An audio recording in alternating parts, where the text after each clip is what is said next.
Hello, and welcome back to TNI UK Impacted, episode 204.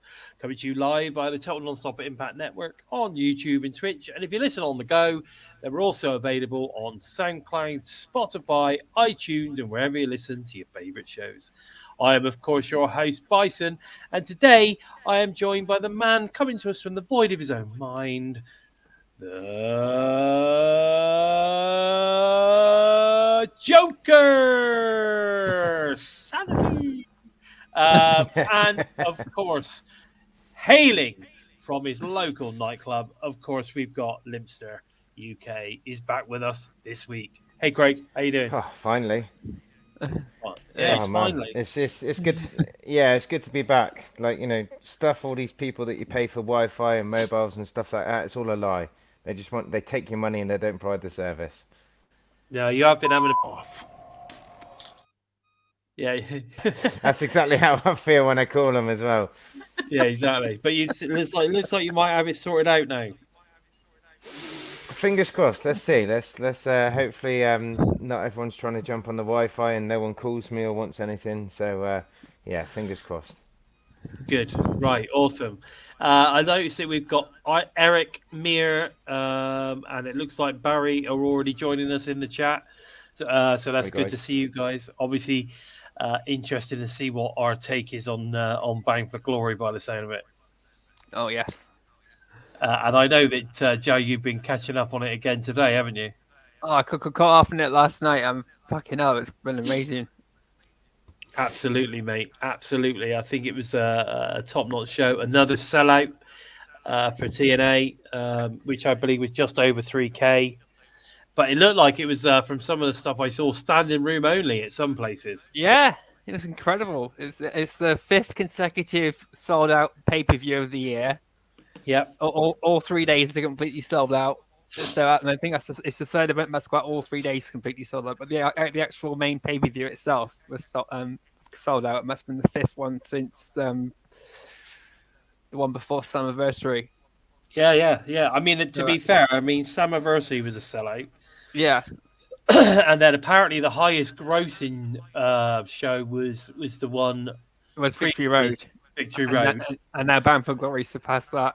Yeah. So things are just looking better and better. And I think if Anthem don't see that this product is now worth really seriously investing in 2025, I don't know what there is to tell them to, what they need to know. Really, I think all the information is now showing that with everything that they've been doing so far, with the nostalgia stuff, with the signing certain fantastic talents, the amount of hype that TNA is getting at the moment, I think just goes to show we got the working relationship with NXT WWE, which I think is working great. It's certainly, we could certainly say that although we were on that upward trajectory anyway, I think you can certainly say that the extra exposure that WWE has been giving TNA has definitely helped, I think. And vice versa. And again, vice versa, yeah. Don't get me wrong, and vice versa. Because let's face it. Like, look at it as well. You look at some of the talent that we've had from NXT over to us. Like, I am now a fan of Choo. Do you know what I mean? Like, I know that considering we'll probably get into it a bit later, what happened between her and Rosemary. That might be a storyline thing and stuff like that. But I do hope that we see Wendy Choo again, because that is one hell of a talent. That's a small woman kicking big ass. Yeah.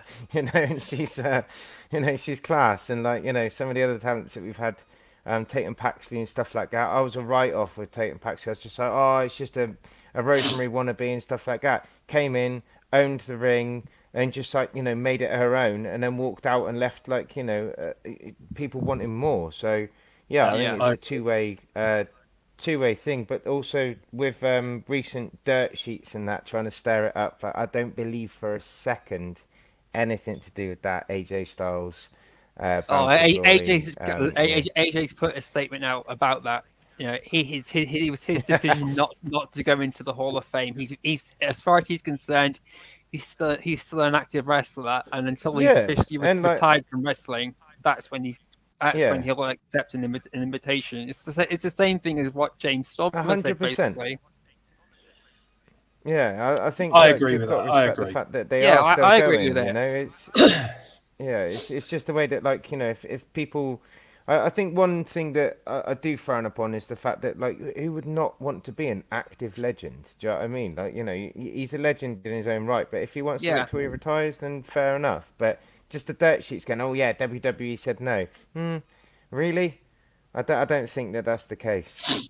No, I think I like to say. I mean, like I say, AJ cleared it all up, and you know, and I think the way that it seems like the talents now on the WWE roster are given a little bit more freedom to be able to sort of kind of like comment on other promotions, comment Yeah. on situations involving them, as opposed to you know, hush hush, don't say anything. Nobody says anything. Everything has to Yeah. come through us. You know, I think that's half the problem. I think that's half the problem that they've had over the years. Definitely, you know, everything has to officially go through the monster. You Yeah.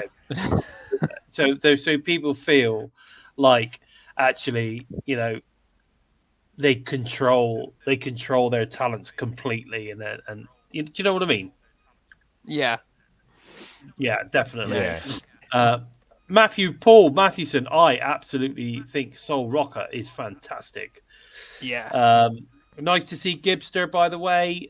Thanks for joining us. I didn't mention Paul joining us, so nice to see you, Paul. Thanks for joining us, buddy. So people are gradually coming in, guys, coming in. Now, one of the things that we did learn about at Bound for Glory, which we could talk about, I guess, is that Genesis is set to return, and it looks like it's going to replace Hard to Kill as the first pay-per-view of 2025. It's going to be held in Texas, and it's going to be at the Cortus Colwell Center on Sunday, the 19th of January, which is a bit of a bummer. I quite liked it on the Fridays and the Saturdays. Yeah. Followed by a live Impact on Thursday, January the 23rd at a different venue. That will be live from the Boeing Center in San Antonio, Texas, and we know that we can fill that place up. Yeah. So They went there earlier this year. exactly. Awesome. Fantastic. One, Genesis is back, which is one of my favorite pay-per-views from back in the day. Two, we're getting Impact going live. Now, I know it doesn't mean that it's going to happen every week, but this is cool. I mean, even if they did a live after every single pay-per-view, I think that would be really cool, don't you think? Yeah, I think it's fantastic. I've already pitched you guys. You know, the TNI guys. They all know my pitch for the possible main event, given that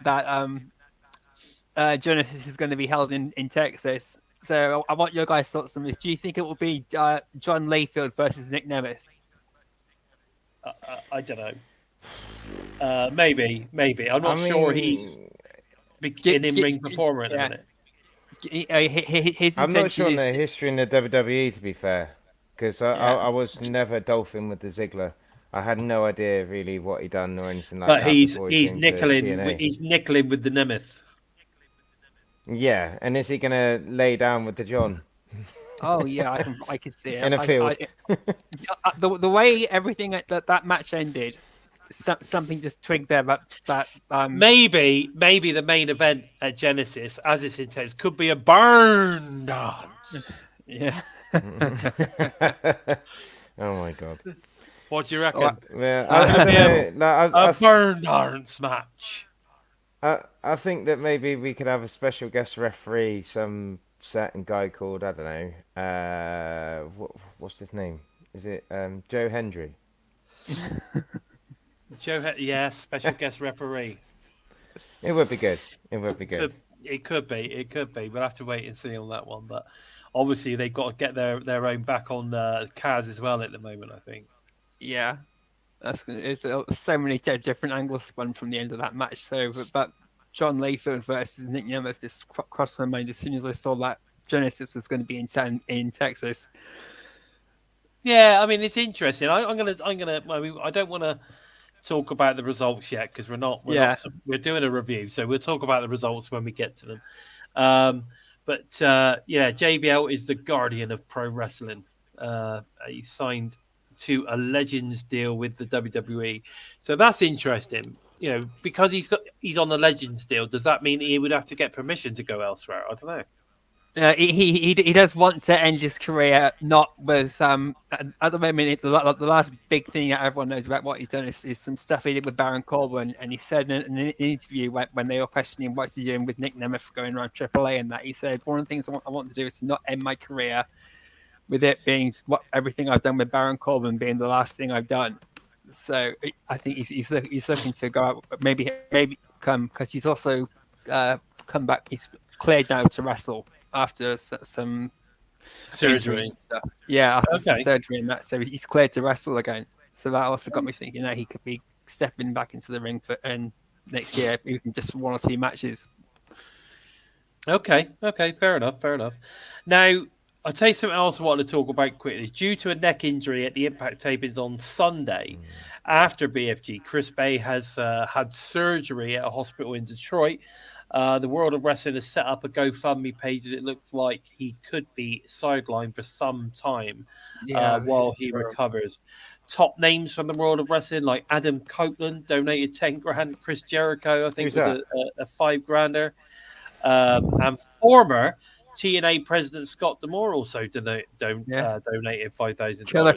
Killer Cross has donated money. God, I can just. I saw a huge list of names of people that done it, but that was one that stood out to me as well. He's one of these guys that everyone's got a negative opinion about when it comes to chipping in and helping other people. Like he's one of the first in line. Yeah, but I think it's interesting because obviously they've not actually gone right. Well, Chris Bay's now going to be out for the next 10 months, right? However, if you've had a neck injury and literally the following day they're doing a neck operation, he's clearly done some damage, which is going to take him out for a while. And I mean, from what I can see on the GoFundMe page, I mean the money on there is ridiculous. It's like nearly 100 grand, which tells me that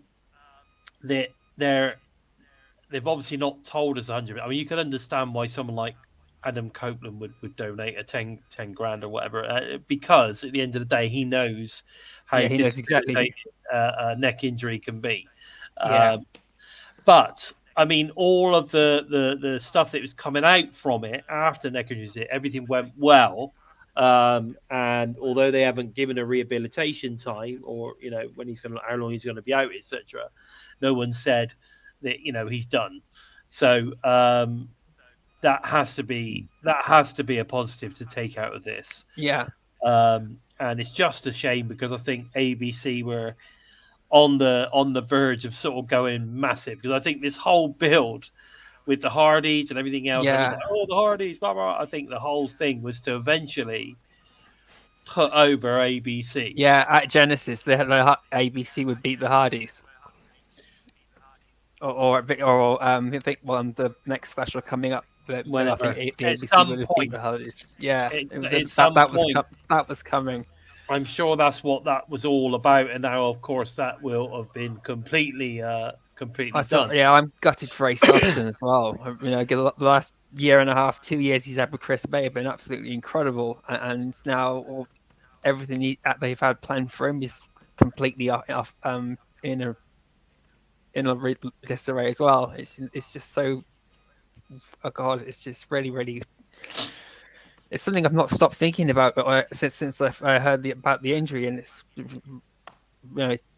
Christ. Just unbelievable. It's just unbelievable. I feel real bad for the dude. But nice to see Somerset Slammer. Who else? Somebody else. Jason is popped in as well. Nice to see you, bud. So lots of people popping into to this review today, which is great. Now, also on the injury list, it turns out Vikingo has also injured his knee and has returned to Mexico for his own positions to take a look at. But signs coming out of the Vikingo camp are looking positive. But it's not. I don't think this is something which is going to keep him out for too long. However, he just come back from injury as well. Like Mike Baily was one of his first back from a recent injury. So it was. But however, I was going to say that I think that injury occurred during the Mike Bailey match because rather than necessarily the following day, he just then made it worse by wrestling the following day. But I'm pretty sure I saw the point when that injury occurred at BFG versus. And I tell you what, I'm gonna bring this one out now as well, right? Did you see the visual which stated that Vikingo was actually the X Division champion? I did, and I thought Mike Bailey had lost the match until you guys said that Bailey had beaten him. So I went over the weekend thinking that Vikingo actually dethroned him. Then I saw someone saying that Bailey's going to be defending the X Division champion against someone on the second second night of tapings. So I'm like, I have a funny feeling that possibly things changed during the match. Yeah, things obviously changed during the match. I have a funny feeling that he then said during that, look, I can keep going. Yeah. But plan B. I'm not sure I'm going to be able to defend it. Yeah. I'm not sure if I'm going to be able to keep going. And so the decision was made during the match. Like a ref went in and said, Baily, you're winning. You know what I mean? Like, or Baily, you're going over. And then I think plans might have changed during the match itself. But what I do know is that it's still a very good match. There's some proper cool bit. I mean, that Canadian Destroyer. Yeah, he beat me to it. That Destroyer was fucking insane. Yeah, man, I keep watching that. They've put it up on YouTube, haven't they, for like a little clip on one of the reels. That's why I mentioned it now, because it's well out there. That's well out horrible. There. But, yeah, incredible. But last night, Jordan Grace also returned to NXT. And it looks like next week she'll be involved in a 5-on-5 knockouts tag match at the 2300 Arena. If only I was visiting my friend in Philly, I'd love to have gone to that show. But what are your thoughts on Jordan losing at BFG and then literally 3 days later she's on NXT? What are your thoughts? It's. Yeah, I would still say it's pretty obvious that she'll be making another appearance at the Royal Rumble and then probably slowly drifting away from TNA to go to WWE. I don't think she's going to be jumping straight over there at the start of the year, although her contract is up in December. I think she'll still write herself off, like let them write her off, like Ty Valkyrie did when she went to AEW and things like that. They won't just cut her off and like at the end of the year they'll give her a good send off. I don't think that there's much left for her to do in TNA, is there? Yeah, she's completed it, mate. Do you know what I mean? She's not done unless everything that she can. Yeah, but you say that in terms of winning championships and all the rest of it. But if they, currently they've been bringing in fresh talents. So in reality, no, she hasn't necessarily done everything because there's like another 2 or 3 talents coming in. Hopefully, it's going to be a couple more. So actually, potentially, I mean, like the car crash sort of matches that we've had with like what was it, PCO, SDL, and all that lot versus like Jordan Grace and all that lot. It's like it's just a mess. There's just so many messy matches that they've had her in, but it's just like some of the finishes that she's had with her matches and that, like just. I've got to be honest. I'm exhausted with seeing Jordan Grace as TNA champion. I would very much like for her to go off and do her own thing elsewhere, ply her trade, do really well, or check her out against new talent in new rings and stuff like that, and have her come back. But at the minute, I'm just kind of. I think she's peaked, and it's gone a little bit stale. We've now got. I don't really like the fact that Masha Slamovich is now speaking English. I kind of liked the element of mystery. And like all the killer things and stuff like that. Hopefully she takes a bit of a dark turn. But I'm going to say this. When it comes to her speaking English, I fully agree. I agree with that as well. And I predicted several months ago that this is what was going to happen. However, right, I agree with you with the Masha thing. The mystery is gone a little bit. But she does do a good promo, right? She can speak. Right? Yeah, she can speak really well. Brilliant. Now, if they'd have kept her speaking English with a Russian accent, that wouldn't have worked. Would that have worked, or would that have? No. I think the fact that she's speaking English now in an American accent, spoils the whole illusion. Yeah. You So know what I I mean? was going Though, to say, like, when you said the whole, like, Russian thing, I thought we could end up in a Borat situation. Do you know what I mean? I very well, much like your title. Very nice. very nice, very nice. Borat was from Kazakhstan. Well, it begins with the same letter, mate, doesn't it? Do you know what I mean? It's only that far on the map. Hi, very nice.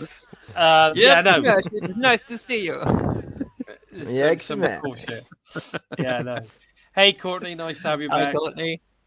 Yeah, Sid Rhodes. Did notice you drop in there, buddy. Nice to see you as well. Norris has obviously joined us. Yeah, I mentioned Rhodes. Norris Gibson already. So that's something I'd be interested to see if that happens too. But Tessa Blanchard's not interested in coming back to TNA. She's said that many times. No, they've not asked her. No, but she said she's got no interest. She's happy enough staying around Mexico and wrestling around Mexico. She's happy enough. Yeah, but she's happy enough doing that because she's not had any offers. If someone came in and said, You're not wrong. Yeah, it's true, isn't it? If someone come in and said, here's a contract for the next 2 years at $500,000 a year, you're telling me she turned that down? Probably, but we'll see. Wouldn't. She wouldn't. That's bollocks. She wouldn't do it, mate. She wouldn't do it. She'd be all over that, and that promotion would be the best thing since sliced bread. And it would be that she was just waiting for the right time, and all that bullshit. But there you go. No, I like Tessa though. I must admit, I do. I like Tessa. I actually met her. I met her at the same venue that you went to watch Bound for Glory.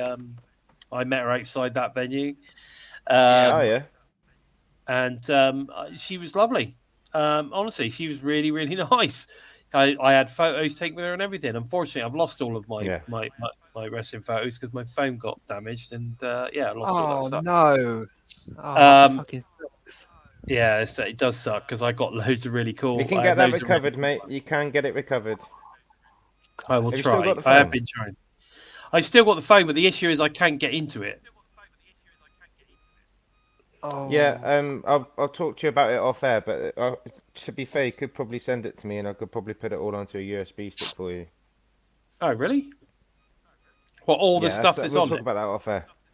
Yeah. All right, nice. That's amazing. So, anyway, let's get into the Bound for Glory review. So, Conjunction, obviously, Countdown to Glory came to us in conjunction with UK-based company Blacksmith Apparel, which I think is absolutely awesome. That only came out literally the day before that was going on. Oh, really? Yeah, it did. And then I posted something on there saying if only TNA would do a deal to have some TNA exclusive gear with Blacksmith, that would be awesome. And then and then at BFG, what do? They announced that that's what they're going to do, which was really cool. So at what point did you say, I wish that Blacksmith would give all the TNA gear to the people off of TNI for free? Because it seems like you're on a bit of a roll there and you've missed the boat. Damn it. Yes. I think we should have a exclusive TNI shirt by Blacksmith. That would be amazing. Yes. But anyway, let's get stuck into the countdown. So we got the show was kicked off with a tag team match. Ash and Heather by Elegance defeated Zaya Brookside and NXT's Brinley Reece. Now, I thought this was a fun match. I love this match. It was good. I've not done a full description of it, but I think it was a fun match. And it had some really cool moments. Just a bit slow. I just thought it was a bit slow. But other than that, I thought it was a fun match. It was a good match to start everything off with. And Ash and Heather look fantastic. And I really, really like Brinley Reece. I think she's really good. And I've always been a fan of Zaya Brookside anyway. So all four of those female talents, I thought, did a great job. And I enjoyed it. What did you think on this one then, Joe? Because you like this match. Well, I've not seen last week's Impact Wrestling. I'm glad that they put this match in because it carries on that Ash by Elegance is basically dominating Heather Reckless, and now she's turned her into this character. And so Zaya Brookside is still basically in there, and is still in that rivalry with Ash by Elegance too. It's carrying that forward into a pay-per-view match, and it was a really, really good, entertaining match. It wasn't just one match just felt thrown together with little or no context. It still was carrying on the rivalry and all the events of the amazing reveal of Heather by Elegance getting ruined after they both got their heads dunked in champagne. Yeah. I think what you like about Raymond screaming at everyone that makeup is worth more than your life. I'm thinking, what the fuck is that? I think what you like. I think the thing is here is because I know that you love to get into the whole story of stuff, don't you? So I think your enjoyment of this match is more based on the fact that the storyline leading to it, right? And the talent in the ring is just amazing too. I love all the talent in it. Because regardless of anything, like I said, I thought the match was okay, but it was definitely the worst match on the card. The entire night. It was the worst match of the night. That's very, very hard to rate all the matches on this one, but yeah. Well, you wouldn't expect a I don't know where I'm going with this one. It's I hate ranking matches from best to worst, to be honest. No. I'm not saying that. That's not what I'm saying. I know what you mean, though. You know, given the quality of all the matches on the night, that there was like this one could have been a bit faster, and it would have been a lot more in line with everything else. I think if it was a little bit more wrestle based as opposed to necessarily trying to forward that whole, the elegant storyline. We've talked about this before, and I've said this before. I love Ash by Elegance. I think when she's allowed to get in the ring and go, she's great. But I think when she goes down the pantomime route, that's what I think. When it goes down the pantomime route, I think it spoils it. I think it spoils her as a performer. And now they're bringing Heather into that whole debacle as well. When you think Heather Reckless had built a reputation on being a hardcore badass, right? Yeah. Now they're bringing her into this. They've completely stripped that from her, and they've given her they put her in with Ash. So we've now got this elegance thing, and I get why they're doing it, because it's complete opposite to what she is. So it does make sense, and I'm sure at some point Heather is going to turn and go, "This is not me. This is me," and rip some fancy dress off or something and reveal, Heather Reckless again or whatever. I don't know. I just feel that badass element of Ash is being lost because it's being overshadowed by the gimmick. Yeah, I agree. I do agree with that. So, and that's what ruins it for me, because of the pantomime element to it. So that's all I'm saying. Isn't it? It's a bit show monkey sort of thing. I'm just a bit. Yeah. There you go. So that tells you all you need to know, doesn't it? Really, But which actually segues you into the next bit, because talking of butlins, what about that jacket that Rhino had on? Yeah. Oh, mate. Yes, he was a red coat. So we then had the Hall of Fame ceremony. So EY inducted Bob Ryder. That was such a lovely. It was a lovely tribute to him, and I didn't know. I had no idea how close EY was to Bob Ryder, like proper family friend and everything. So that's wonderful. So it was lovely to hear those stories. Tommy Dreamer inducted Rhino.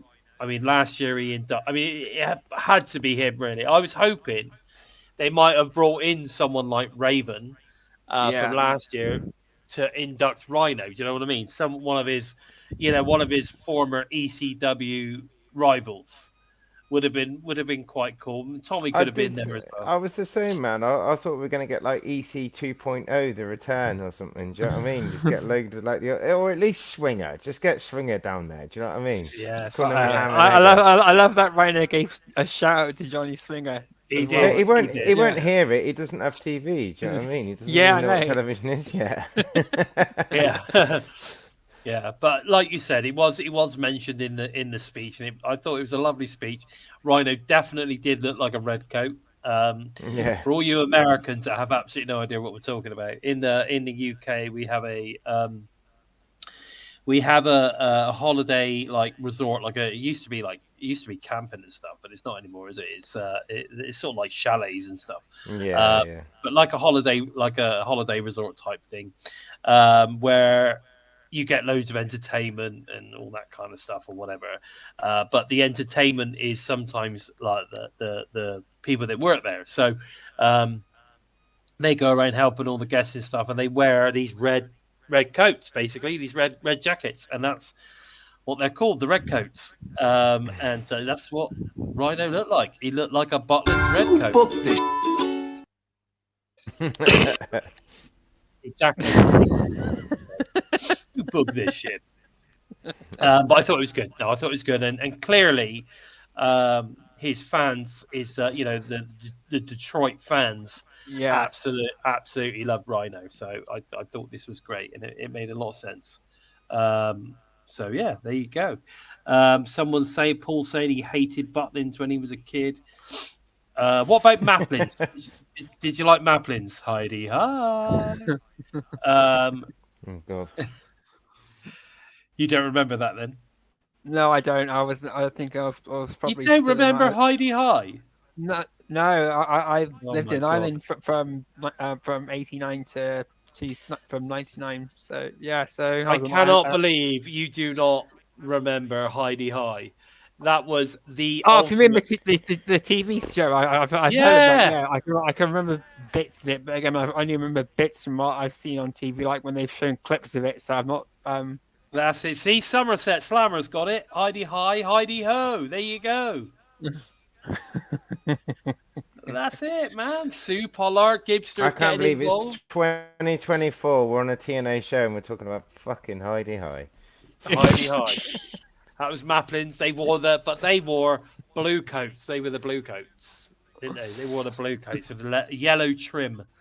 I remember that. They were great. I used to love it. I thought it was brilliant.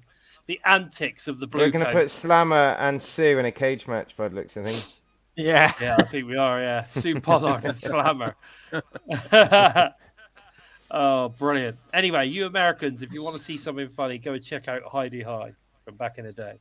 Okay, so once all of that was done, once all the crying and all the thanks to this and thanks to that and blah, blah, blah was done, we had the Call Your Shot Gauntlet, which was only merely a little bit better than the Ash by Elegance versus in the match, only very smidgen better. I got to say, I found it a tad uninspiring, as always, in honesty, with especially with Kaz winning. It sort of kind of was a tad predictable. We'd had spoke about that on the preview that Kaz is going to fully predicted it on X. I'll tell you, one of the biggest highlights was. Well, maybe. But anyway, there was 20 entrants. It did include the return of Rohit Raju. That was so good to see. Cool. Very good to see Rohit back. Always good to see Rohit back. We also saw Rhino hand out a serious amount of gore. And we also saw return of the Rascals Trey Miguel. That was so good to see too. I know he's This match was a 5 out of 10 at best. There you go. That's what I wrote. Yeah, I was disappointed. I honestly thought that we were going to get at least one surprise, and I honestly thought they would have brought back more than Rohit Raju. Let's put it that way. Yeah, I was hoping we'd see ODB. I was really hoping we'd see ODB. And yeah. It's a shame, but Tasha still twerking to Rhino. That was bloody funny, and then just getting kicked in the face by Layla Yee. Yeah, man. Fucking Barry, the surprise was no surprise. No, you're true. The surprise was that there was no surprise. But I mean, it's one of them things, isn't it? I mean, it can be booked, in 2 or 3 different ways, and that's what you're going to get. I don't know. It just wasn't for me. Anyway, we then headed into Bound for Glory, and as always, it was a great video package to kick off the show. I really thought it was pretty good. I also liked, before we move on, I liked all of the promotional images they did with all the talents in cars and stuff. I thought it was cool. Yeah, that was so cool. And especially that one that I posted in our group the other day that I was almost going to use for the header of today's show. But I didn't want to get Craig too excited. You know what he's like when he gets excited. Anyway, Bound for Glory begins with the epic clash for the X Division Championship as Mike Baily defends against Vikingo. Vikingo appears to have, tweaked his right knee in the early going, which we talked about earlier. Vikingo hits a springboard missile dropkick before the fight spills to the floor. Vikingo walks and guardrail walks the guardrail, then hits a head scissors off the barricade. Both men collide in the middle of the ring as Baily connects with the green tea plunge. Baily soars through the shooting star for 2.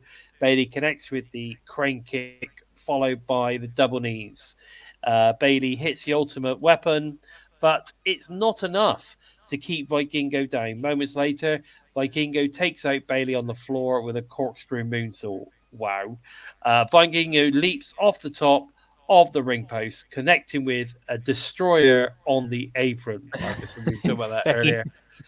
And then Baily hits his Meteor Rain to pin Vikingo, retaining the X Division Championship. Now, I honestly think that halfway through that match, they changed the booking.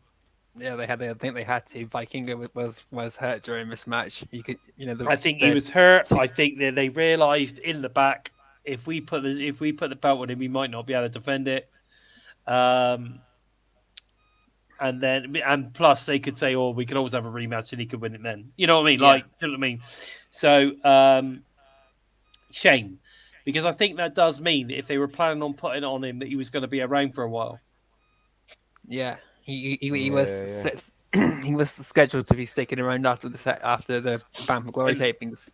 Well, I know he was scheduled to be at the tape, but again, that's only like 2 or 3 weeks worth of shows. I have a funny feeling if they were going to stick the X Division title on him, he would have been sticking around for 6 months. Yeah. Right, we'll stick it on Trey Miguel. Give it to Trey Miguel. Let the other guy, was it Wentz and Trey Miguel? What are they called? The Rascals. There we go. How did I forget that? Give it to the other rascal, and then just play it out until Vikingo's back. Then give it back to Mike Baily. Then get Mike Baily to go to Mexico, lose it to Vikingo, and then Vikingo comes back to TNA. Everyone's happy, and we get Vikingo back. Cool. I want to see Leon Slater versus Vikingo, so give it to Leon Slater. Oh, mate. Yeah. Imagine that. That would be awesome. That would be awesome. And I'd like to see Mike Baily versus Leon Slater once again. Yes. That was so good. We head into the Knockouts World Tag Team titles that are on the line. As Rosemary and the NXT's Wendy Choo challenge Spitfire. Wendy Choo uses her pillow to protect Rosemary, but steals the pillow and tosses it to the outside. I liked it. It was a cool pillow. It had a cobweb on it. Rosemary and Choo cut off the ring and employ quick tags to wear Threat down. Threat is finally able to tag in Luna, who almost puts Rosemary away with a paper bomb. Luna dives through the ropes, taking out Rosemary on the outside. Meanwhile, Choo assaults Threat on the other side of the ring. Rosemary and Choo spike Luna with a double DDT on the floor. Choo pulls Threat off the apron, preventing Luna from making the tag. Rosemary has Luna beat with a spear, but decides to punish her more. Luna tunes the tide, hitting the double powerbomb out of the corner. Rosemary inadvertently strikes Choo, leading to a double German suplex from Threat. Spitfire put Choo away with the pressure drop to retain the Knockouts World Tag Team titles. Now, after that, Rosemary wasn't very happy. and ends up spearing Wendy Choo, her partner, out of her boots, and just basically shouted at her a lot. I was hoping that she might get her, big chopper out, but she didn't. She didn't have her big chopper with her, so that never happened. But this I thought was a pretty solid match. I thought, however, that Spitfire were having their asses kicked pretty much the entire match until the last third, where they sort of kind of really started to come into their own. What did you think of this one, Craig? What, the Call You Shot one? Just no. This knockout tag title match. I gotta be honest, Wendy Choo has got a place in my heart because I just think that for an NXT talent to come over to TNA and do what she's done, fit in so well, look like her and Rosemary have been a tag team or whatever for years and years. It was really convincing, stuff like that. She didn't miss any spots or anything. For this storyline to come to the end that it has, it's kind of made me feel like a bit sad because I just thought, I was really hoping that there would be more, more to it with Rosemary and Choo. But I don't know where this goes now. Does Rosemary jump onto NXT and start hunting her down, or the joy of it at the minute as well with wrestling is everything's really unpredictable. Well, but I really thought that I think potentially what you've got here is a singles run, hasn't it? I think what they've done now is they've opened up a feud now between Choo and Rosemary. So I think she'll still be on. I think it'll still be on TNA. Yeah. I'm glad that Rosemary will go back to singles though, to be fair, because I see her pipping the post and taking the title off Masha, hopefully. She's been around forever. She deserves the belt. Come on. But with Spitfire and that, Dani Luna, my God, we're underrating her. She should go on a singles run. She was so good in that match. Yeah. Whereas going back to the whole match with Kaz and Rhino, and when we're saying about the Butlins and stuff like that, and the opening match, I do feel like, I don't know, just with Spitfire it just seemed a bit comedic. It didn't seem a very convincing win. It was just a bit again, a Butlins match. And it's just, I don't know, Butlins for glory I'm going to end up calling this, because it just seemed there was just too much comedy value to it and that. And, I thought it could have been a really, really serious match. But yeah, overall, I'm sad that the whole Rosemary and Choo thing has broke up. But all in all, I think it was probably, I'd give it a 7 out of 10 match, to be fair. It was good watch, but it just a bit cheesy. Okay. And I know, obviously, you're a big fan of Rosemary, and I'm sure you love Choo, and I know you like Spitfire as well. So, I just feel they need to make Spitfire look strong, especially if they're going to keep the belts on them. Yeah, I do. I thought they if Rosemary didn't stop that pin, then the match would have been over then. So that's how long Spitfire were getting their asses kicked for. Yeah.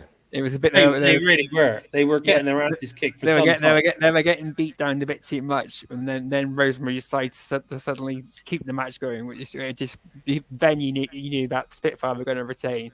Yeah, I agree. Yeah, totally I thought it was definitely a mistake, but it was just something.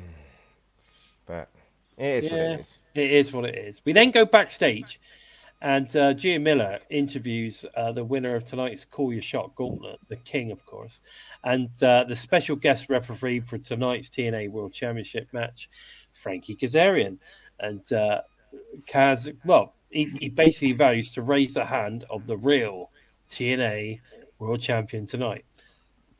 There you go. Yeah. Reading I'll have in this book, giving that a bit of a promotion too. Yeah, that's true. That's true. Yeah. Studying. So we then head into the next match. Josh Alexander goes 1-on-1 with Steve Maclin. As Bound for Glory continues. Alexander's allies, the Northern Armory, are unable to be here due to travel issues. Maclin brings the fight to Alexander on the ramp during the entrance in the ring. Alexander assaults Maclin with a series of German suplexes. Maclin turns it around as he delivers his own series of thudding suplexes. Alexander dumps him On the hardest part of the ring, Alexander erases Maclin off the apron with the signature running crossbody. Alexander inadvertently swings Maclin into the referee. While the referee is down, Alexander hits a low blow, then restrains Maclin with the zip ties. Very thin zip ties, I might add. In fact, zip ties that are so thin that I myself could have quite easily have broken out of them. Anyway, the referee tries to untie Maclin, but he gets on the attack instead. Alexander is caught in the crosshairs, all while Maclin's hands are zip tied behind his back. Moments later, Alexander hits the tombstone for 2.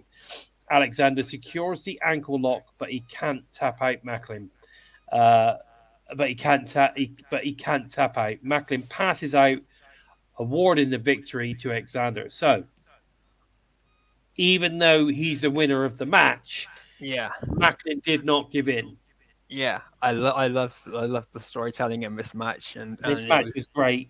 It was the way that I think the way that they made Maclin look like a complete badass. I mean, the point when he's fighting and he's giving some offense with his hands zip tied, brilliant. I mean, he did shoulder bars into Josh Alexander into the corner while his hands were zip tied.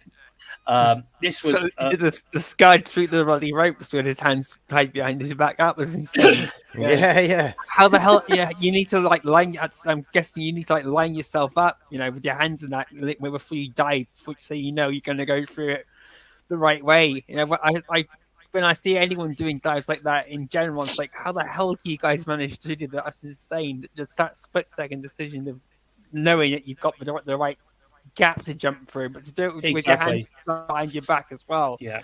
That added pressure and everything. I think, oh my god. Yeah, I think Norris Sparks has got this 100% right. Slammer, you're wrong. This was a good example of looking strong while losing. Exactly. Yeah. They had to make Maclin look strong. And they had to find a way of him losing the match to Alexander, but not losing the match at the same time. I love how you didn't mince your words then. You're just like, nope. Not down with that. You have to understand, wrestling is wrestling. This is not MMA. So, I get what Maclin, what you doing? Why are you refusing to have a cut? But I understand why. Because I understand why that happened and why that moment needed to happen to be where it needed to be for the match to end the way it ended. Well, let's put it this way: Maclin didn't continue like Orange Cassidy. Maclin continued like nothing. My God. Do we have to say his name? One absolute fraud that guy is. Oh yeah, that's it. Maclin did a way better Orange Cassidy than Orange Cassidy can do. Yeah, it was good. I enjoyed it. I really enjoyed that match. I thought it was a good match, and I really can't wait for Maclin to get his own back. Like, if that's what you're going to do to Maclin, then what's Maclin going to do to you? Do you know what I mean? Yeah. He'll tag you and bag you and probably, he'll do all sorts to you. Do you know what I mean? But I don't want to know what's going to happen to him. Like, you look what him and Bully Ray done to PCO that time. Do you know what I mean? Yeah. That's the level that he can go to. Do you not remember that match where Maclin stapled PCO's mouth shut? That's one of my favourite clips when people are like, oh, wrestling's fake, I showed them that. They're like, what the fuck do you watch? Do you know what I mean? It's just like, so that's the level that I think Maclin could take this. And I really hope that he does. Because Josh on this heel turn and stuff like that, it's time for him to get nasty. Really, really nasty. This could be just like ECW 7.0 or whatever. I reckon it could get real bad. Let's get nasty, baby. Let's get nasty. That's what I say. But I don't know. I mean, at the end of the day, we all have our kind of thoughts on the way matches should go or decisions that people make when it comes to storytelling, etc. Maybe the zip tie wasn't the right thing to do. I don't know. But all I'm saying is, at the end of the day, he did end up looking like a badass at the end because he did not tap out. He was going to pass out before he tapped out, and that's what happened. which I thought was great. And who knows what the result would have been if he had his hands free the whole match. It could have been the other way. But I don't know. Anyway, we then go into what for me was the real pantomime match of Bound for Glory. PCO and Matt Cardona are unleashed in Monsters Ball for both the digital media and international heavyweight wrestling championships. Now, it doesn't take long before PCO is basically assaulting Cardona with a trash can. Cardona gains momentum by dumping him back first onto the steel steps. Back in the ring, PCO is back in control after sending him crashing through the door. PCO dives through the ropes, but Cardona cuts him off midair with a trash can. That was such a painful. That was painful to watch. That was Cardona. You can see that shot coming, but every time it's like, ow. Yeah. Cardona power bombs PCO through another door popped up by multiple steel chairs. Cardona pours thumbtacks into PCO's mouth, but PCO won't stay down. Cardona, of course, because he's got the thumbtacks in his mouth and not all over his body. But Cardona connects with radio silence for 2. Cardona goes low, then uses a baseball bat wrapped in green barbed wire. Of course, not normal barbed wire. It had to be green barbed wire to obviously represent Halloween. PCO, or ectoplasm, shall we say, as he was dressed as a Ghostbuster. PCO bounces back, choke slamming him into a pile of thumbtacks, followed by a PCO saw. PCO pins Cardona to remain the champion. Right. Bring back. Can we please just bring back the fucking legend himself to take his match back? Do you know what I'm saying? Like, what, Abyss? Yeah, we need Abyss back to show people how the fuck to do a Monsters Ball. Honestly, the problem is, I've watched a lot of Matt Cardona in GCW, and he is the Deathmatch King. And there was a match, and I can't remember who it's by, but it was GCW, so it doesn't matter because it's the wrong show. And they came out, and I'm going to forget the venue as well, if anyone wants to jump in the chat and help me out. But he came out, and the crowd they were middle fingers at him. They were screaming, shouting at him, really, really incensed by him. Someone had a sign up saying, "If Cardona wins, we riot." Yeah. And there was some pretty boy in the crowd at TNA behind the commentary desk with a double laminate one saying, "Oh, if Joe Hendry loses, we riot." And I thought, he ain't gonna riot nothing. He ain't gonna riot out of a paper bag. But these guys at GCW, they were incensed. Do you know what I mean? Yeah. And the thing is, I've seen Matt Cardona in GCW against Nick Gage and stuff like that. There was one where he faked coming out like John Moxley and that. Yeah, do you know what I mean? He set him on fire and stuff like that. And this match with PCO was just so PG. I was just like, oh, come on, we know that we can see more of that. And it was just so what was there, too many kids in the crowd in Detroit or something? Did they have to rewrite it? It was just pants. It was just absolutely it lowballed it for all the hype for it and that. For it to end like that, I was just like, bore off. It has to be one of the worst, for me, has to be one of the worst Monster Ball matches I've ever seen. And I was hoping it was going to be really good because I really wanted to see this Deathmatch King version of Matt Cardona. And I've wanted to see this. I've wanted to see this in TNA for a long time. I still want to see it. It's still not happened. Yeah. So I don't know. It's true. I mean, Gibster is saying why did PCO win? It makes no sense. Having someone who doesn't speak be a double champ. The belts are basically being wasted. I mean, I kind of get what you're saying, but I think at the end of the day, the dude almost single-handedly sold out Montreal, and he's getting some flowers for it. But look, Maple Leaf's a thing now. Send him there. Send him back to Scott D'Amore. Do you know what I mean? Because that's his his little top boy. So just send him there. We're done with PCO. See you later. Bye. Okay. I'm good. I'm good with that. But I do love PCO, and he's a lovely man as well. So if you ever get to meet him, he's a lovely man. Now the personal he'll hate me. Yeah, I can't stand you, mate. Can't stand you. Oh, by the way, and special guest Anyway, I'm busy. the personal showdown between Moose and Mike Santana happens now. Bound for Glory. Santana dives through the ropes, but JDC takes the bullet from Moose. Moose capitalizes off the interference, powerbombing Santana in the apron. Moose distracts the referee, allowing JDC to send Santana crashing into the steel ring steps. Moose crashes and burns on the step up crossbody attempt as Santana hits the rolling buck 50. I love that. Santana soars off the top rope, colliding with both Moose and JDC. That crossbody was beautiful. That was It- like Jake Chris style crossbody. That was amazing. It was just unbelievable. Unbelievable. Santana remains in control as he springboard moonsaults to the floor. Santana plants him in the corner with a Death Valley driver, followed by a 450 splash for two. Moose powerbombs Santana on the hardest part of the ring. Santana makes it back into the ring before the referee's count of 10. JDC tries to attack Santana with a steel chain, but Santana takes him out with a spin and block. Moose spears Santana for a very close near fall. Moments later, Santana turns the tide and hits Moose with a spin and block to win. Santana fully deserved this win. Yeah, well, Santana has systematically destroyed the system. This was a brilliant. good. This is one of my favorite matches of the night. I thought this was fantastic. I really enjoyed this match. Moose was great.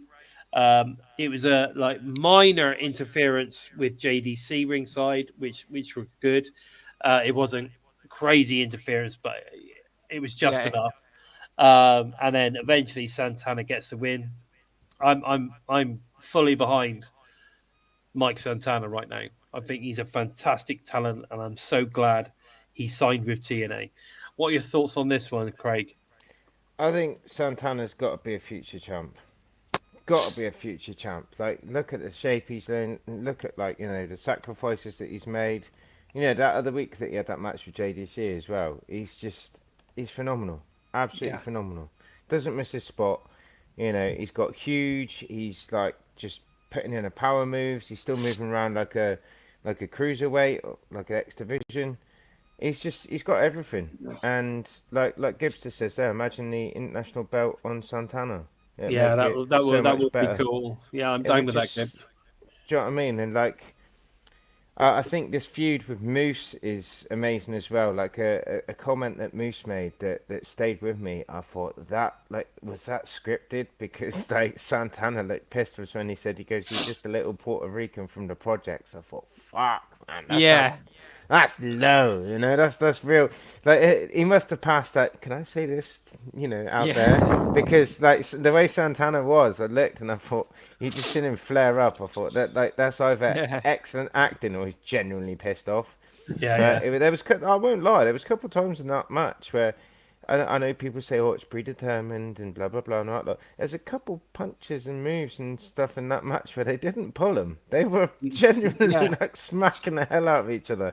And I think the fact that I will be honest, the fact that we've still got Moose, because he's got to be on many people's radar and stuff like that. The fact we've still got Moose and we've now got this feud with Santana, a long way to continue.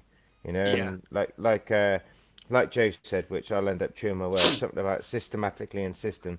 But I totally agree. Do you know what I mean? It's he's taking them apart bit by bit. He's taken every member out one by one at some point since he's come back. And now he's taking out the leader. Yeah. I thought, I think it was great. And it was, like I said, definitely one of my favourite matches of the night. And it looks like it was Somerset Slammers as well. So there you go, buddy. So we agree with. Fantastic. Then Masha Slamovich challenges Jordan Grace for the Knockouts World Champions in the first of the 3 main event tonight. So I don't think we've ever done that before, where we have 3 main events. I love it. Slamovich dives through the ropes, dropping Grace on the outside. Moments later, Grace turns the tide with a foot stomp on the apron in the ring. Slamovich hits a spinning heel kick for 2. Slamovich locks in the choke, but Grace transitions into the jackhammer for a 2 count of her own.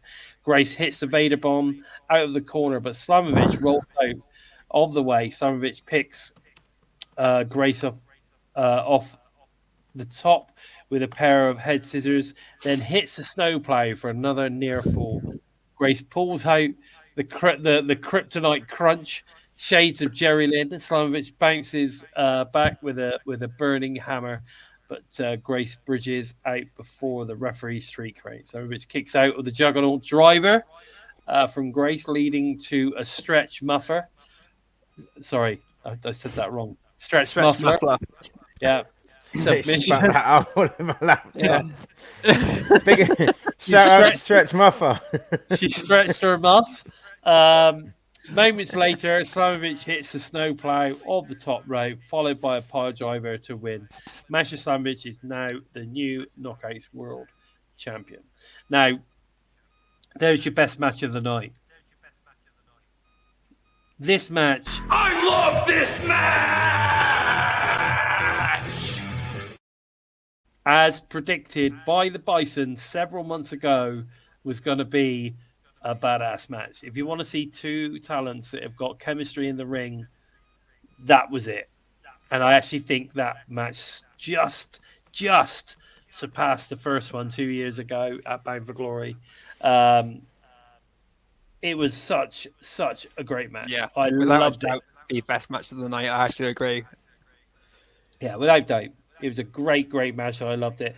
And after the match, Slamovich and Grace embraced in the middle of the ring, which I thought was a very cool moment as well. Incredible. Absolutely incredible. And I have to agree, probably one of the best women's matches I've ever seen. Definitely. I mean, there's people that go, "Oh, so-and-so's match against so-and-so was great," and I've never seen it, so I'm not gonna agree if I've not seen it or disagree. I've got a confession. What? I didn't see that match. Oh, mate, you just literally missed. You guys were all talking it all off night. I'm like, was it really that good? Honestly, I haven't seen it because I was watching back Bound for Glory the next morning, so I went staying up. And I was a bit strapped for time, or I thought I was a bit strapped for time. We've had the clocks go back here, so I was like, oh my god, we need to go. So I went for a car free. And then when I come back, I just started it a bit late. Thought, it's all right, It's probably still Jordan's won it. So I didn't even know who won until I looked at the notes and that here today. And then you guys just described the match, and I'm thinking, like, I should probably go back and watch this now. Yeah, you get to see a stretch muffer. Yeah, I love a stretch. Who doesn't love a stretch muffer? Stretch muffer. What a move! That was brilliant though. To go from the stretch muffler and then turn it into a fisherman's suplex, and then roll it back into a submission move. That was amazing. So you can see Jordan Grace's technical wrestling is just incredible. She's learning a lot from Jonathan Gresham. Yeah, right. She's just getting better and better at chaining moves together every time she's in a match. It's just fantastic. And absolutely, Masha was incredible. This is definitely better than their match from 2 years ago. And I am so happy that Masha is finally getting her flowers or her opportunity to shine. And I cannot wait to see where this goes from here, because she looked incredible as well. She's been working out, her arms look beef and everything. She looked great. So she's ready. She is ready to take on that mantle and run with it, definitely. Now Somerset, I'm gonna the build did suck a little bit. It wasn't long enough. However, I'm gonna say that was because they 1 week less than what they could have had when they obviously they didn't do the tapings, the hurricane. Else. Yeah. Good shout. I think that.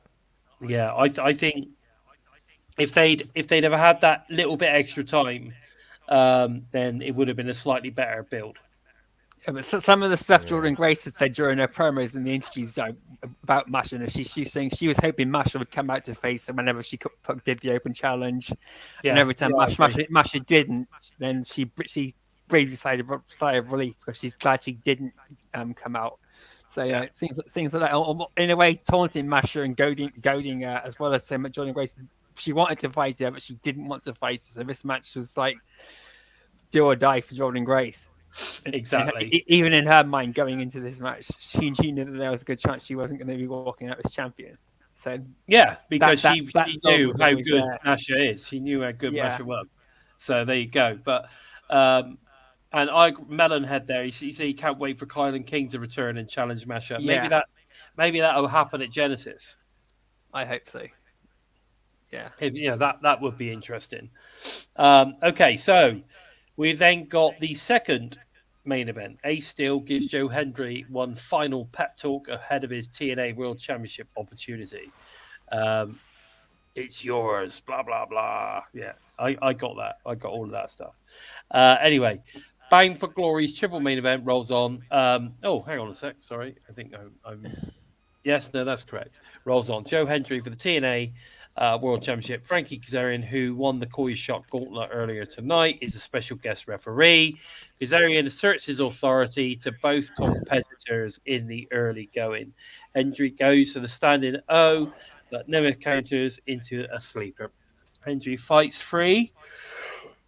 Ooh, sorry, guys. Fights free and Was it hit that, Tyrone? powerbomb. Oh, mate, no. I think this weekend is starting to catch up with me a little bit. I had a couple of late nights, plus obviously we had Bound for Glory early hours, so it started to catch up with me a little bit. Anyway, where do we get to? Counters with the receiver. Hendry fights free and hits a pop-up powerbomb for 2. Hendry secures the ankle lock, but Nemeth makes it to the bottom rope. Hendry hits the thudding fall away slam from the top rope. Kazarian is about to call his shot for the TNA World title, but Hendry stops him. Nemeth catches Hendry with a famouser, but Hendry kicks out. Despite the fast count from Kazarian, both men are down following a Hendry cutter on the apron. Kazarian once again tries to call his shot, but this time it's John Layfield who stops him with a clothesline from hell at ringside. Screw job.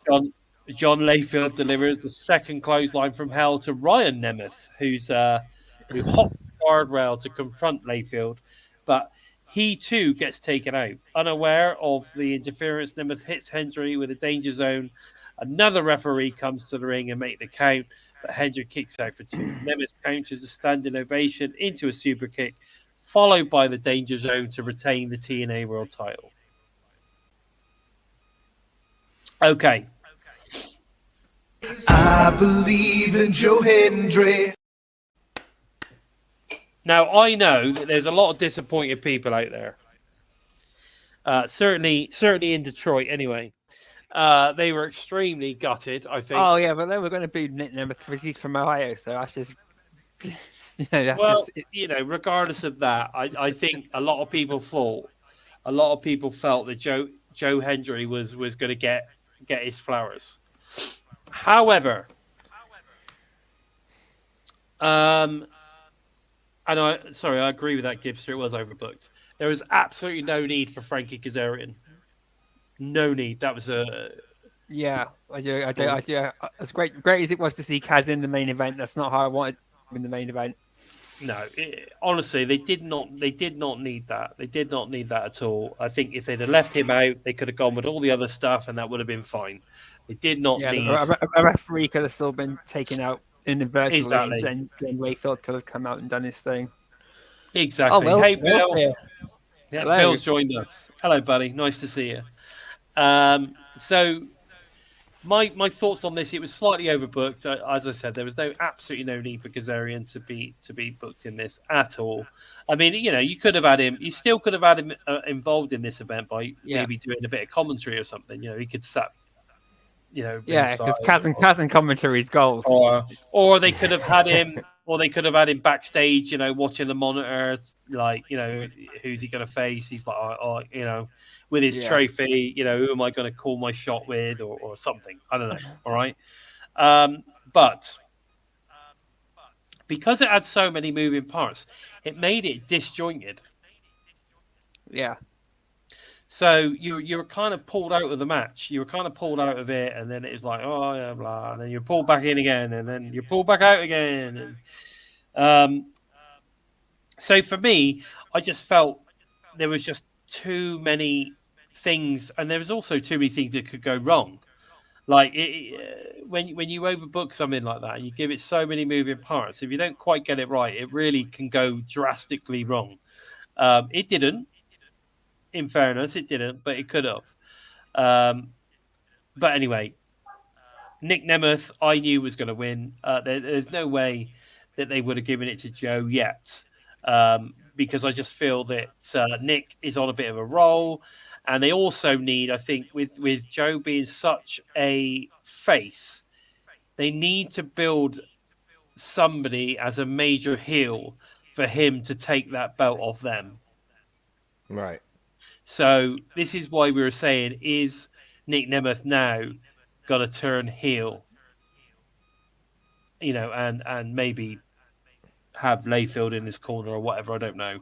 But however they do it, are they going to get Nick Nemeth to turn heel so that, eventually you get the arc, you get the redemption, Joe beats the heel Nick Nemeth for the title, maybe? Or is it a screw job from Layfield?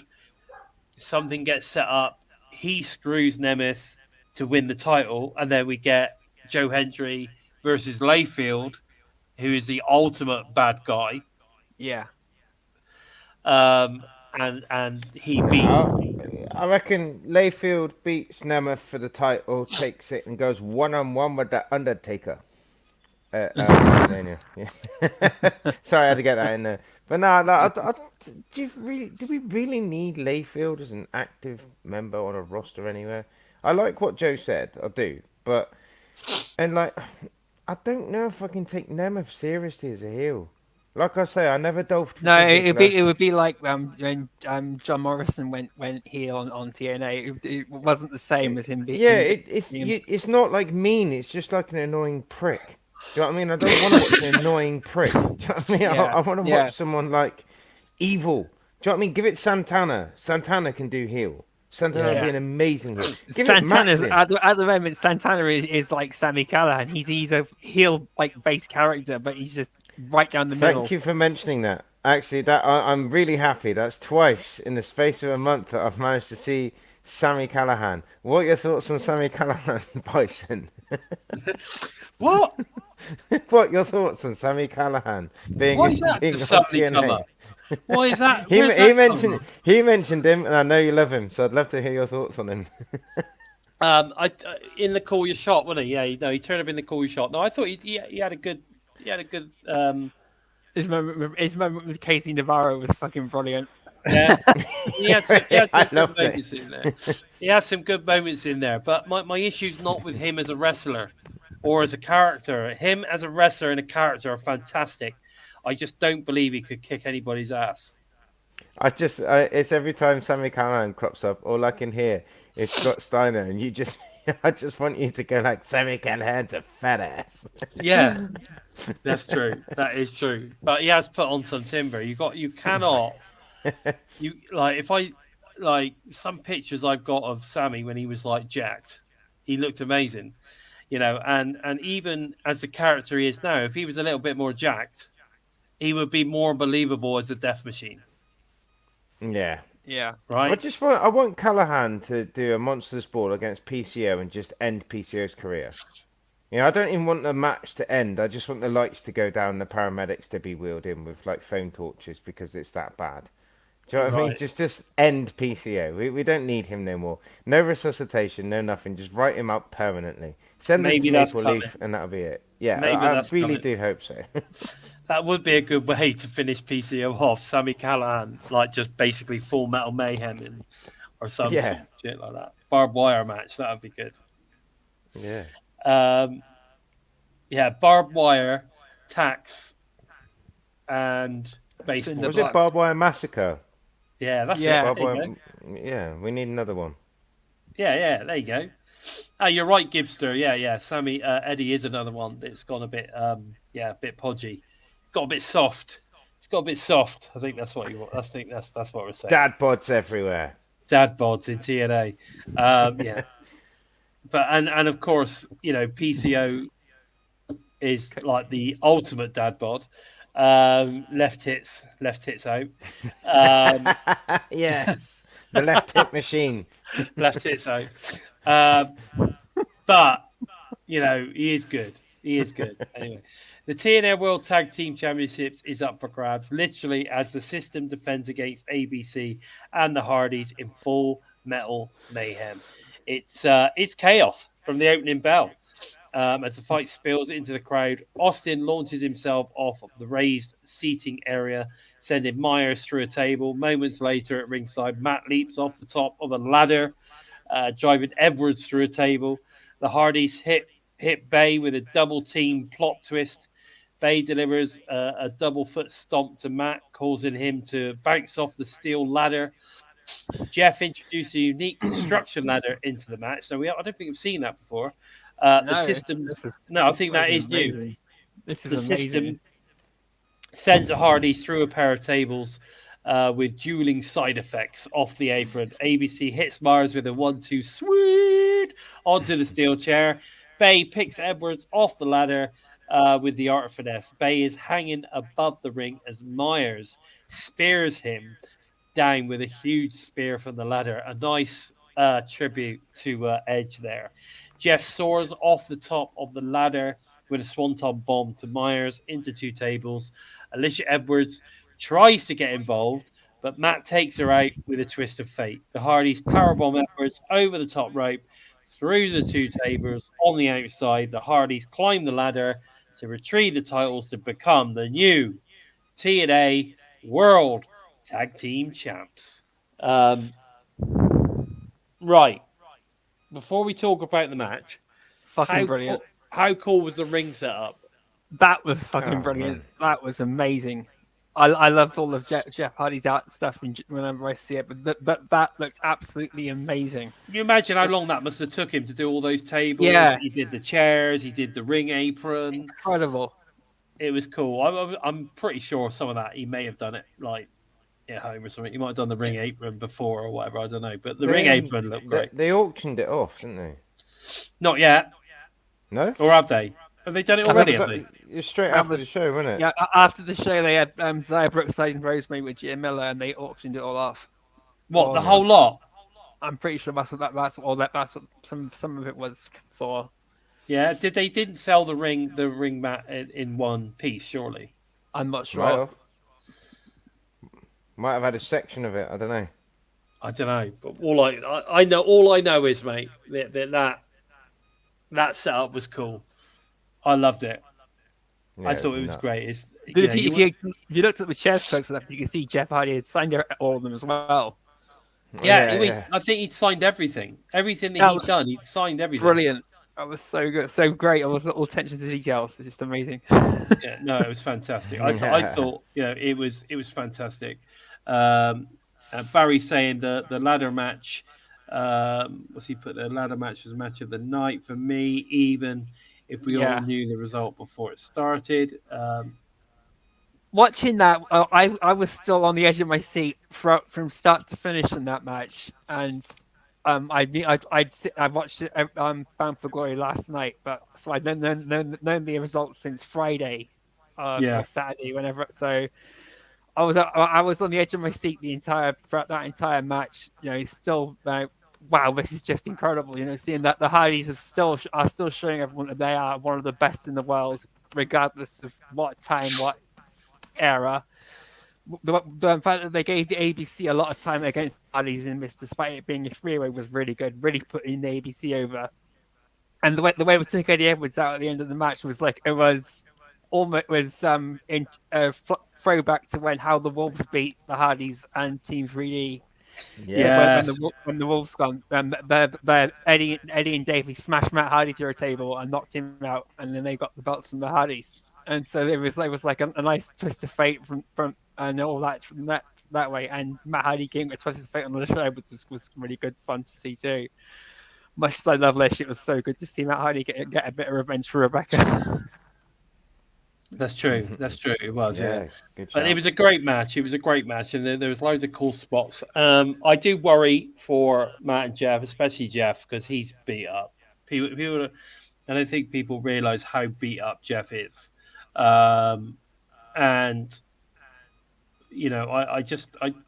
I would hate as much as I want to see their matches, as much as I want to see this little run there, as to sort of kind of finish their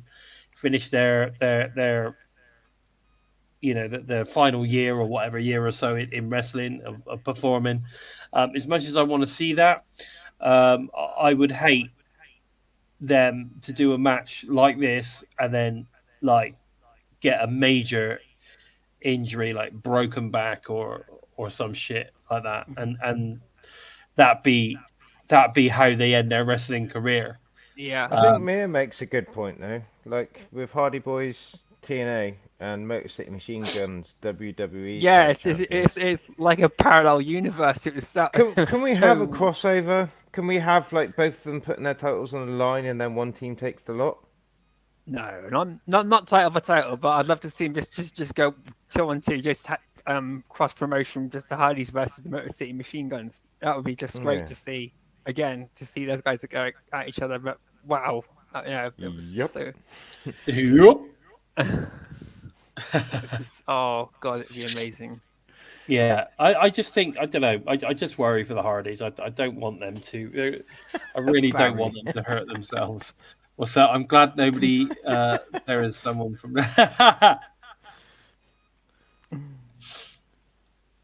Fair play. You watch Brookside just absolutely loaded, and all the stuff's gone missing for no reason. Yeah, exactly. Yeah. But was it 6 legs of lamb from Lidl? Yeah. I love it. Shout out to the Lidl crew. Middle are massive. A slightly used electric bike. Yeah, no, I get that. I just worry, like I said, for the Hardys. I just want them to, finish their careers and not be permanently fucked. Basically, I mean, they're going to be in a lot of pain. I mean, you imagine what Jeff's going to be like when he hits 50 or 60. He's going to be wheelchair bound, mate. I'll tell you that now. Both of them will. Just bring him back like PCO. It'll be fine. Yeah, that'd be fine. Yeah, then we could just get him doing stupid shit. Yeah. But there you go. Anyway, the Hardys celebrate the victory amongst the fans as Bound of Glory goes off air. I thought that was cool as well because everyone was going nuts. And here's the thing: there's a lot of people out there going, "Oh my god, it was ridiculous! The Hardys in 2024, fucking TNA." But the crowd tell you it all. Yeah, you only got to see the fans in the arena going nuts for the Hardys. And I saw the tape they did afterwards. They spent 2.5 hours or 2 hours or something signing. 2.5 hours, right the way through to like 1:30 in the morning, signing autographs from all the fans and everyone. That's how dedicated the Hardys are to the fan base and the guys who treat them with respect. Yeah, totally. I thought it was cool and fair play to them for doing that as well. But overall, great pay-per-view. Really enjoyed it. Best of the year. I'm giving it 8 out of 10. Because I still think there is a little bit of room for improvement.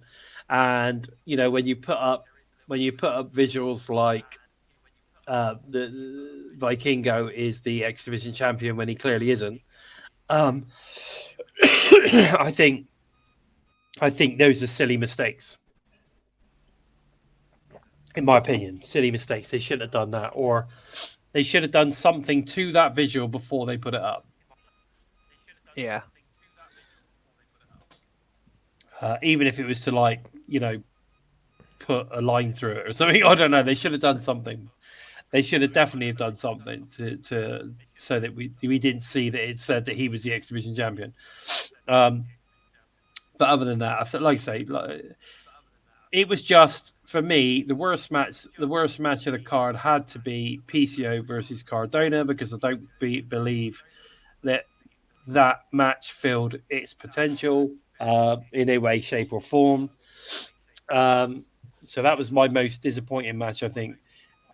And but I'm going to say Santana Moose is definitely one of the was one of the best matches, if not the second best match of the card.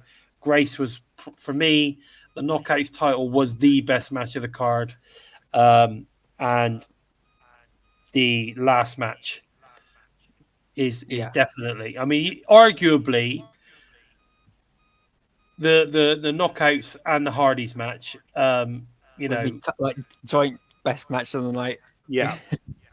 Yeah, because they were great, and you could see why they put the Hardys last. Yeah. And you're right, Slammer. Legends definitely sell tickets. Yeah, definitely. But there you go. So that was it. Bang for Glory in a nutshell. That was our review, guys, and I hope you enjoyed that. But let's look forward to TNA Impact this Thursday, and of course, it's the fallout from BFG, and it also is a Halloween episode of TNA. So, and Wonderful! all we've got so far is Josh Alexander with mystery partners, and of course, because as far as we're aware, the Northern Armory weren't able to make it. EY versus EY, Maclin, and Gresham. Interesting. What are your thoughts on this one, Craig? What the bloody hell's going on? Exactly. Like Josh Alexander with mystery partners, it's got to be Rohit Raju and Rhino, isn't it? They're gonna. You reckon?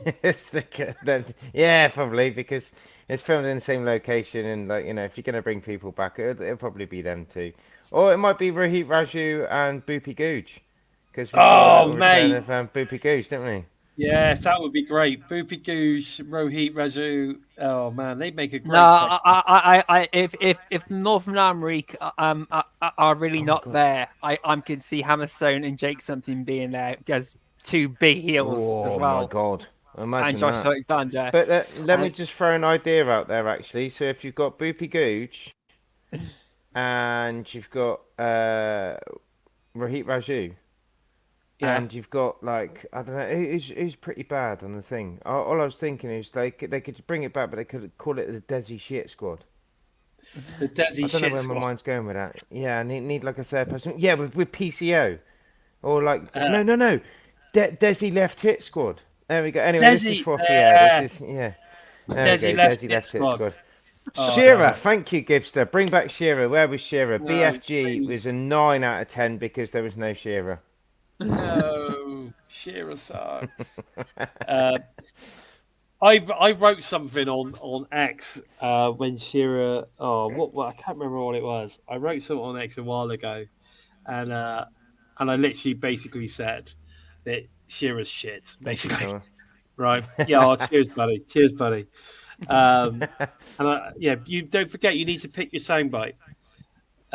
Anyway, I basically said that he was shit, basically, and he piped up. No way. Yeah, he piped up. He said, "Thanks for your feedback." I still haven't told you guys what Joe Hendry did me, and I'm not going to do it either. I'm not going to tell you. Why not? All I'm going to say is I probably should have a TNI shirt or some sort of thing for December. That's all I can say at the moment. What do you mean? That's what I can say. If I'm going to represent the show, it's probably best I wear something, because something might be happening in December. That's all I can say. You're kidding me. That's all I can say. That's I've probably said too much, but that's all I can say. Isn't Odark? Because he's also owes my money? There you go. See? There you go. The worst fucking ever. Anyway, right. Okay. So we talked about that one. So we got Ash by Elegance is going to face Dani Luna. That's going to be good. That should be a barn burner. Hopefully, like you say, if Ash comes out and drops a bit of the pantomime, we just get a badass match. That would be great. Well, this is going to be a much more serious thing now, because she hasn't got Zaya Brookside to worry about in this match. He's going to be, get down to business, possibly next challenges for the Knockouts Tag Team Championship. So it is more down to business now. As long as the person, the concierge, doesn't start bloody patting her on their face and everything, then that's fine. We can't have it. We cannot have that shit. That's all I'm saying. Right. Plus, Lei Ying Lee is going to be in action. So it'd be nice to see who she's going to face. I would imagine it could be a new face, a local face, possibly, for her to basically hang out to dry, which would be cool. Because I think they've done a great build with her. I like the way they built her, and she looks great. She's got a great look about her. You know what I mean? I think she's got a great look about her. She's a great in-ring competitor. I'm all for it. Slammer, we need a because we're running out of time. We need you to let us know what you want, soundbite wise. I put up the O'Dag one for him in case that was what he wanted. Oh, okay. Do you reckon that might have been the one he wanted then? It might have been. You reckon? Oh, it could have been. You never know. Wonderful. Yeah, no, yeah. We've got some really good ones on there. Some of the old ones. We've still got some of the older ones on there. I was watching the US review a couple of days ago, or I think it was for last week's Impact, and they brought out the Kyle is a gangster. I loved it. Talking about Halloween costumes, you could go as Kyle as a gangster, which I thought was great. But anyway, or what about Trent with his afro? That would be definitely a Halloween costume. That would Trent with his afro. Disco fever, disco fever, disco fever. Yeah, yeah, yeah, yeah. That would be great, mate. Come on, Oh, God. what a quality! That is quality. But and then there's the Kyle Gangster one as well. Have you got that one, Joe? Damn, it feels good to be a gangster. Yeah, that one. God, that's loud. It was loud. It literally blew my ears out. Yeah, classic. So some good stuff there. Anyway, guys, Halloween tomorrow night, I believe. Have a fantastic time.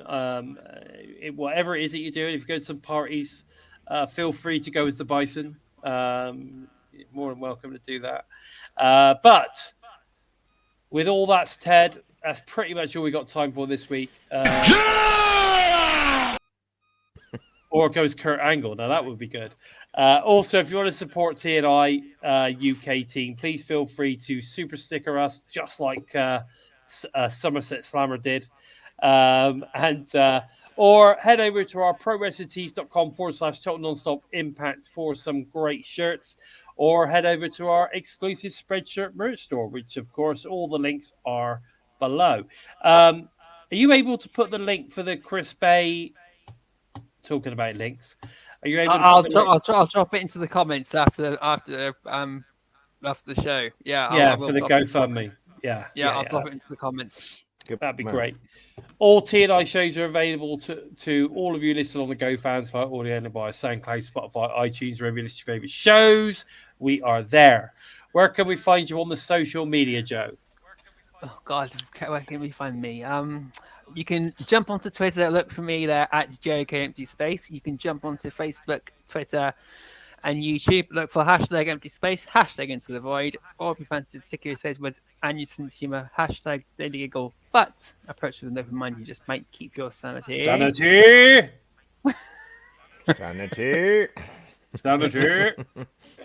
Anyway, what about yourself?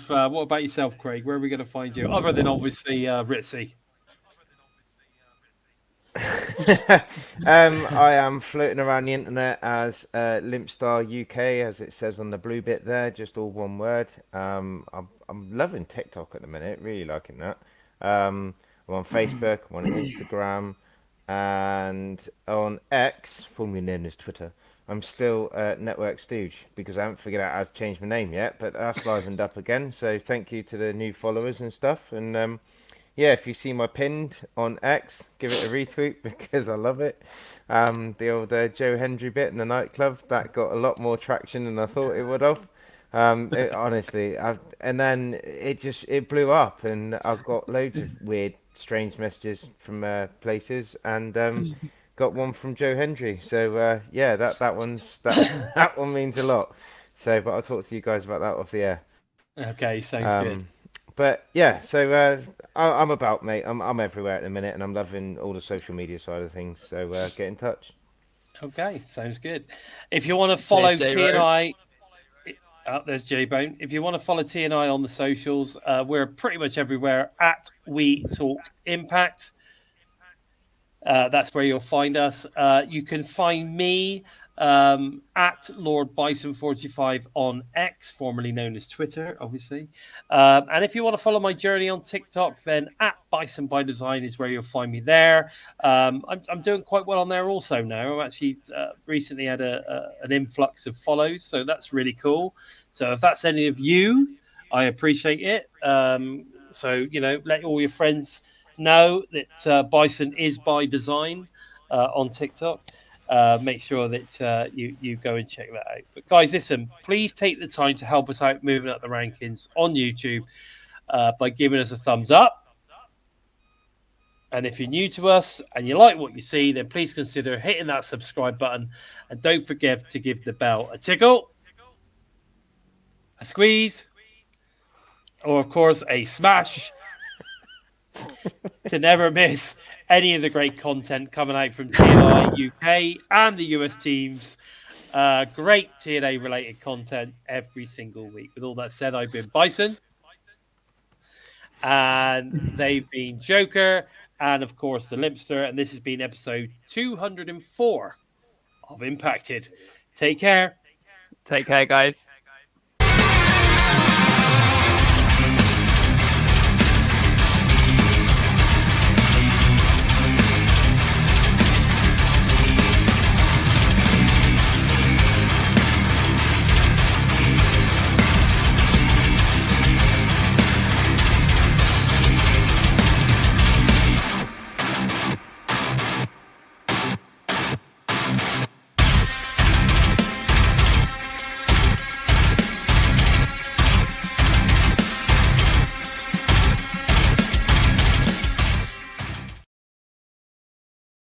The ultimate finesser, your girl's favorite wrestler, Chris Bay.